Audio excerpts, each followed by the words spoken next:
Assalamualaikum warahmatullahi wabarakatuh. Dia adalah Kifli. Sebagian ulama menganggap kisah yang didasarkan pada sebuah hadis ini adalah Kifli yang lain, bukan Nabi Zulkifli alaihi salam. Dalam buku Jejak 25 Nabi dan Rasul yang disusun Muhammad Ahmad Al-Mughaini dan kawan-kawan 2011, disebutkan sebuah hadis yang disampaikan Ibnu Umar bahwa dia mendengar Rasulullah Shallallahu Alaihi Wasallam bersabda, Kifli adalah seseorang dari Bani Israel yang tidak menghindari dosa yang dilakukannya. Suatu ketika ada seorang perempuan yang datang kepadanya, lalu dia memberikan 60 dirham kepada perempuan itu dengan syarat mau digauli. Ketika Kifli sudah berniat untuk melakukan sebagaimana yang dilakukan oleh seorang suami kepada istrinya, tiba-tiba perempuan itu bergetar dan menangis. Kifli bertanya kepada wanita itu, "Apa yang membuatmu menangis?" Wanita itu menjawab, "Perbuatan ini tidak pernah aku lakukan sama sekali, tapi yang membuatku melakukan hal ini adalah didesak kebutuhan." Kifli lalu berkata, "Pergilah engkau dan bawalah dinar-dinar tersebut." Demi Allah, Kifli tidak akan berbuat maksiat kepada Allah selama-lamanya. Pada malam itu juga Kifli meninggal dunia dan di pintunya tertulis, Allah telah memberi ampunan kepada Kifli. At-Tirmizi meriwayatkan dari Amashi tentang hadis ini dan menyatakan bahwa hadis ini hasan. Sementara itu Abi Hatim meriwayatkan hadis ini pula dan dalam sanadnya nazar masih perlu dipertimbangkan lagi. Adapun Ibnu Hibban menyatakan bahwa ia mempercayai hadis ini, sementara Imam Ar-Razi tidak meriwayatkan selain hadis ini. Hadis tersebut secara umum tidak hanya merendahkan atau melecehkan Zulkifli sebagai seseorang yang soleh. Disebutkan bahwa dia menginginkan perbuatan buruk meskipun dia tidak sampai melakukannya dan dia bersumpah untuk tidak pernah berbuat maksiat, yang pada akhirnya Allah mengampuni dosanya.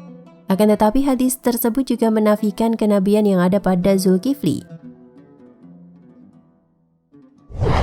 Sebab yang namanya para nabi adalah makhluk pilihan, sebagaimana yang disifati dalam Al-Quran. Sesungguhnya kami telah menyucikan mereka dengan menganugerahkan kepada mereka akhlak yang tinggi, yaitu selalu mengingatkan manusia kepada negeri akhirat. Dan sesungguhnya mereka pada sisi kami benar-benar termasuk orang-orang pilihan yang baik. Quran Surat Shad ayat 46 hingga 47. Jadi kemungkinan yang ada pada hadis tersebut adalah laki-laki lain yang namanya adalah Al-Kifli. Sebab di dalam hadis tersebut tidak dikatakan sebagai Zulkifli.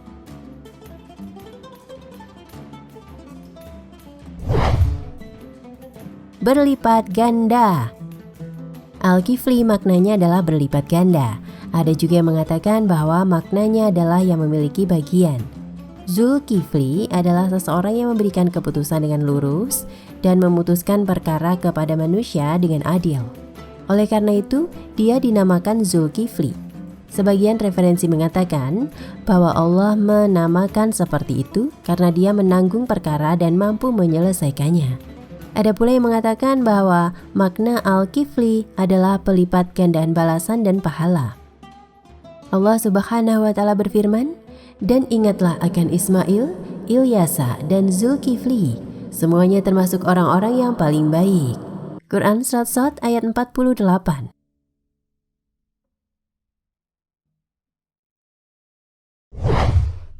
Para ulama selalu menghubungkan antara Nabi Zulkifli dengan Nabi Al-Yasa. Sebagaimana diriwayatkan dalam Ibnu Jarir dan Ibnu Adi Hatim bahwa ketika Nabi Al-Yasa sudah mulai besar dia berkata, "Dapatkah aku menggantikan tugasku kepada seorang laki-laki mumpung aku masih hidup, supaya aku bisa melihat apa yang akan dilakukannya?" Lalu orang-orang pun berkumpul. Al-Yasa kemudian berkata, "Barang siapa yang menerima 3 hal dariku, maka aku akan melimpahkan tugasku padanya, yaitu berpuasa di siang hari, menunaikan ibadah sholat di malam hari, dan tidak pernah marah." Ternyata yang menyanggupinya adalah Zulkifli. Banyak sekali ulama yang meriwayatkan seperti ini, sehingga kesahihan riwayat ini mendekati hadis hasan. Para ulama juga mengaitkan dengan Ilyas. Firman Allah Subhanahu wa Ta'ala, "Ingatlah kisah Ismail, Idris, dan Zulkifli. Mereka semua termasuk orang-orang yang sabar. Kami masukkan mereka ke dalam rahmat kami. Sungguh mereka termasuk orang-orang yang soleh. Quran Surat Al-Anbiya ayat 85 hingga 86. Di dalam tafsir ayat itu dikatakan bahwa Zulkifli merupakan anak dari Ayub. Meskipun sebagian pakar sejarah lebih cenderung mengatakan bahwa yang dimaksud dengan ayat tersebut adalah anak dari Nabi Ilyas.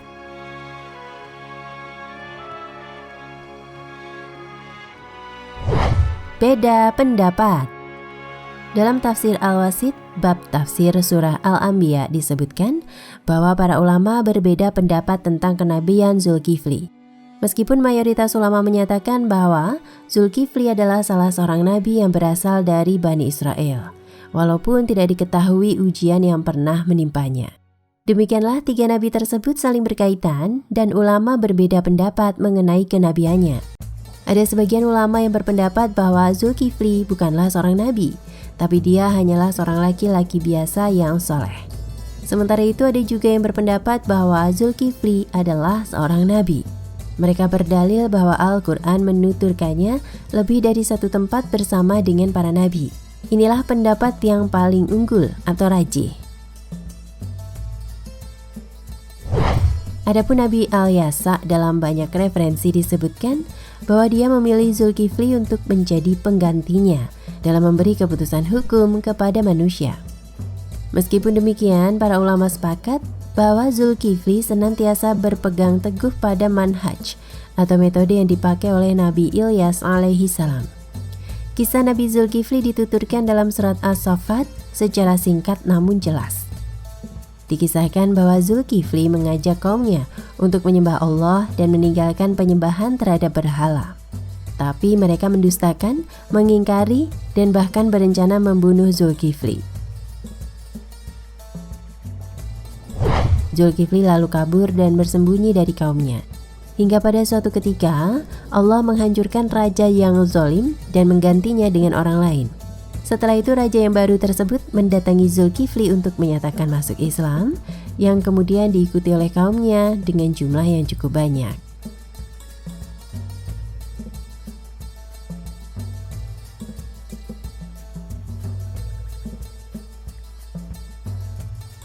Nah pemirsa Ensiklopedia Al-Fatih, sampai di sini perjumpaan kita kali ini. Semoga menginspirasi.